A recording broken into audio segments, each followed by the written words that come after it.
안녕하세요. 소아청소년과 전문의 김다련입니다. 이번 주에는 어쩌다가 된 대통령들의 문제점에 대해서 한번 말씀드리겠습니다.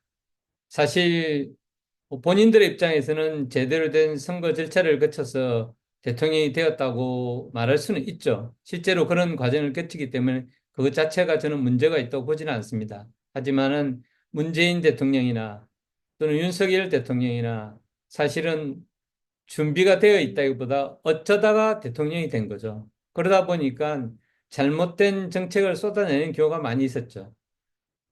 저는 뭐 정치적으로 이것을 말하려고 하는 것은 아니고 문재인 대통령이 집권하고 있을 때는 원전을 없애는 것에 대해서 문제가 많이 있었죠.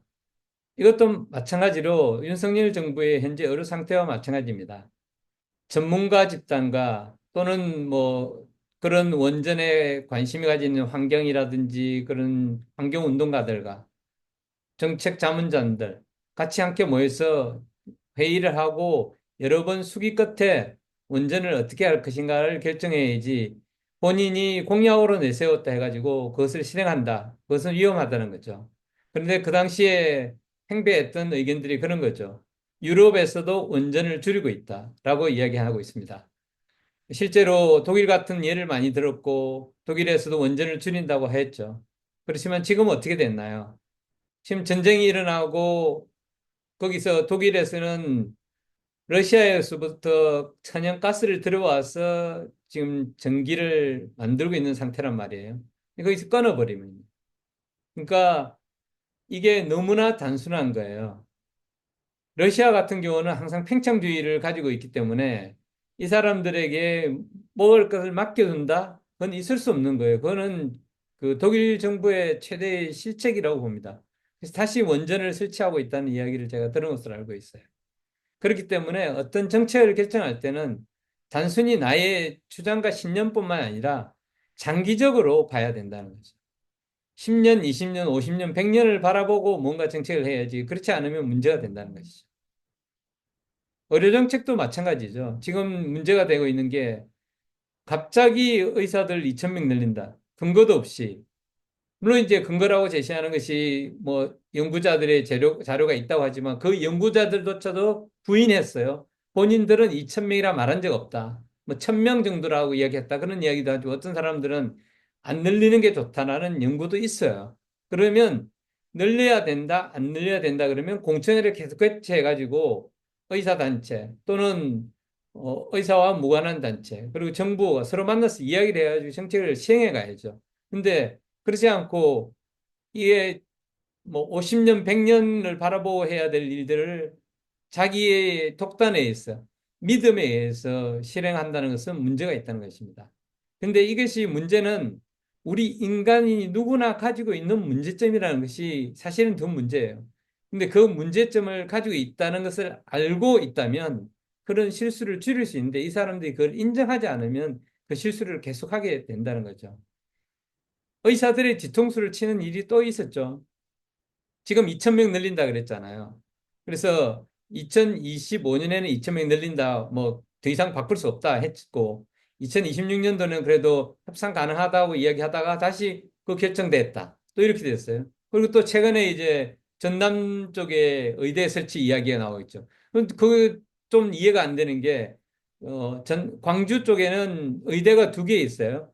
인천에도 330만 정도가 있는데 의대가 한 세 개 정도는 있죠. 그렇지만 메이저 의대라고 할 수 있는 것은 이제 길병원하고 인하대, 길의과대학하고 두 개가 이제 크게 버티고 있는 거죠. 광주도 역시 마찬가지입니다.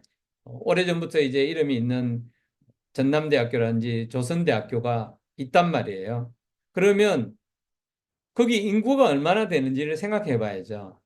전남대하고 조선대가 그를 커버를 못한다. 그러면 새로운 의대가 필요할 수도 있습니다. 근데 이 사람들의 주장은 그거예요.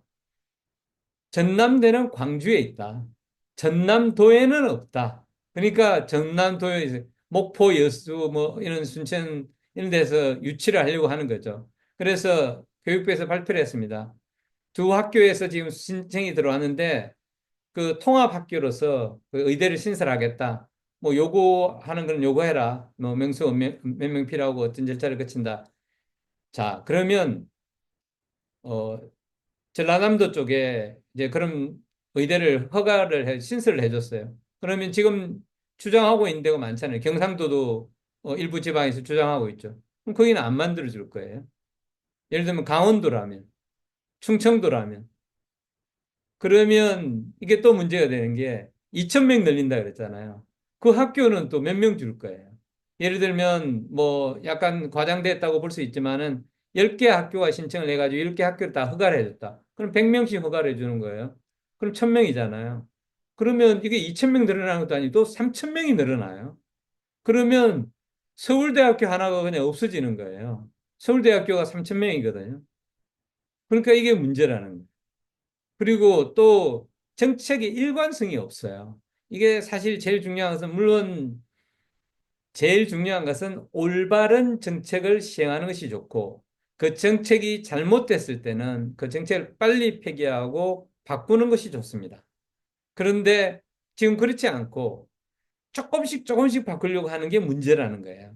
지금 어, 전공의들이 사직을 하고 학생들이 휴학을 하고 있는 상태잖아요. 그래서 이게 지금 지방 쪽으로 분산시키겠다 해가지고 지방 쪽에는 학생들을 많이 보내준다고 했는데 전공의도 그쪽으로 보내주겠다. 근데 서울은 이제 늘리지 않은 거죠. 그러니까 지원자가 없어요. 그러다 보니까 이제 또 조그만 걸 하나 바꾸는 거죠. 유인책을 던져주는 거예요. 당근을 주는 거죠. 서울 쪽에 전공의 그 모집을 늘리겠다. 내년에 늘리겠다. 또 이런 식으로 나오고 있어요. 그러니까 도대체 무슨 정책을 하고 있는지를 모르겠습니다.